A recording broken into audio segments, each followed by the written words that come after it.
think you guys go first. But you got 7 guys that could have entered the draft to come back. Just how big is that? On Yeah, the side of the ball? you know, I mean, that was probably, you know, obviously we've great job by our staff in recruiting in the 25 class, but really you talk about those older guys that made the decision to come back. I think that's, you know, the best recruiting job of all. I think it also speaks to players believing in a culture, believing in what we're doing moving forward and what we're able to accomplish. You know, even when things didn't go, you know, as well at times last season, right? And certainly, you know, there was more for us to be able to give. I think the players see the vision, the older guys in particular see the vision of where we're headed. And so awesome kind of stamp of approval on those guys. And then it just sets the tone for all these younger players. I mean, you know, nowadays you would sign somebody in February and you'd have to wait till the summertime to get them here. You sign them and then they're here, and so they're able to kind of draw upon the experience of these older players, and that part's really helpful. Who do you see emerging on the interior of that defensive line that, you know, we may have not been talking about? Yeah, you know, I think you saw some guys that started taking steps in the bowl game against Michigan. I thought, you know, certainly, obviously, James Smith had a great game and is going to take a more central role for us moving forward. But guys this spring that I'm noticing out there, you know, Edric Hill's doing a really good job. Jeremiah Beeman's doing a really good job, and so, you know, we're going to have ask some of those younger players to step up in a major role this year, and so it's going to be a tough challenge for them. Do you feel like you have enough depth on the interior? Do you feel like you have enough depth on the interior? I don't know if I ever feel like I have enough depth on the interior, but it's certainly an area that I think from a defensive standpoint, it's probably one of our biggest areas of depth concern. That, you know, development is the best recipe for that. But certainly we'll make sure we address those needs in any way we need to before the season. This is probably more of a regular season question than a spring question, but when other teams got the ball on your 1 yard line, what's the most important thing to getting that stop on the goal line? You're saying like first and goal from the 1? Or any down and goal? Yeah, so we talked, I mean, you know, obviously we've been really successful over the years in red zone defense, and I think, you know, certainly we do some things schematically that I really like, but more than anything, I think it's the mentality that we build. We talk about having a situational philosophy and talking about it in red zone defense, and the biggest thing is the ability to hold the line. I think maybe I've told you guys this before, but we use a reference from the movie The Black Panther, you know, and T'Challa in the movie says "E Bombay." I looked that up, and it's an African Bantu word that means hold fast the line, you know, and so I think our players, just getting them to buy into something, because a lot of it is putting yourself in a mentality. I don't care if they just cram the ball down your throat for 85 yards or the offense turn the ball over and it's first and goal on the 5.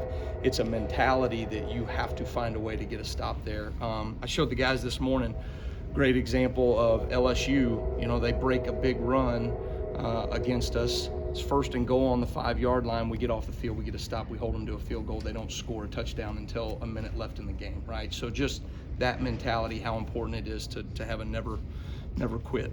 You know, it ain't over till it's over down there. How would you assess the bandit position and just how Kelby fits into that group of returners? Well, Kelby's doing both for us, so he's playing inside and outside, which is a lot to ask for a guy coming in new. But like some things that I see from him, you know, he's growing and learning into the position, learning the defense, even fundamentally how we do things versus maybe where he was before. You see some differences there, but you know, obviously from an overall position standpoint, I mean, LT Overton, Jordan Renaud, Keon Keeley's doing some really good things right now, so I'm excited about that unit. It's rare we see a guy like Deshaun Lee, so tall, playing the cornerback position. What have you seen from him? Yeah. Is he going to stick at corner, you think, or is he kind of more of a safety? Well, I mean, you know, obviously time will tell, right, and bodies develop and all those things. He looks like a corner right now. He just looks like a really long-ass corner. But you know, he's got really good feet. He's got a maturity. He reminds me a little bit of Zabian. I don't want to put too much pressure on him too early, but he has a demeanor that would indicate that a freshman could come in and contribute. And you know, Mo does such a great job with just the discipline and detail of those guys. in the position. I think he had a pick today, which was great, but he gave up a ball today as well. So those are the give and take of how will he respond to that as spring ball goes on. Coach, Switching what's the biggest quarterbacks, point of emphasis? Oh, sorry. I'll Go ahead. What's the biggest point of emphasis for the defense this spring that you want them to accomplish during this period? So a couple things. First off, we want to be able to create more negative plays, and that's hard to be able to see a little bit when the quarterback's not live. That's a good thing, but that we don't let our quarterbacks go live right now. But at the same time, I thought, we took some great strides and had some really good numbers from an efficiency standpoint defensively, but we were not anywhere where we need to be in terms of creating negative plays. And so that's got to be a point of emphasis from a fundamental standpoint, schematically, and then just having an understanding of that. And then, we're a vision coverage-based team, and we were able to create a lot of takeaways. I think we finished, fourth in the country, something like that, in takeaways this year, which was good. But I thought we left a lot of opportunities out there from a standpoint of our players being able to anticipate, like, when you play with vision, they're based upon the quarterback's drop and where his eye progression goes. You've got to be able to react upon that, right, and play with anticipation as opposed to reaction. And we're not anywhere where we need to be yet. Speaking of cornerbacks, what are you seeing from Kane Calhoun so far? Really like Cam. He has a maturity about him. You can tell, this dude's been a seasoned player at a place that, has established itself as one of the great defenses year in and year out at Utah. So, it's not an easy task to get on the field with that program. And he was a starter. And so it was awesome to be able to gain that experience from him. But he's got a little, he's from Cincinnati. Cincinnati guys, if you've ever recruited that area, they got a little something to him, you know what I mean? And so he plays with a good energy, plays with a mindset of attacking the ball and brings some juice to our group. We're a relatively quiet secondary for the most part, so it's kind of nice to have another guy out there that's plays up in people's face. Speaking of Ohio guys, what have you seen of Justin Hill?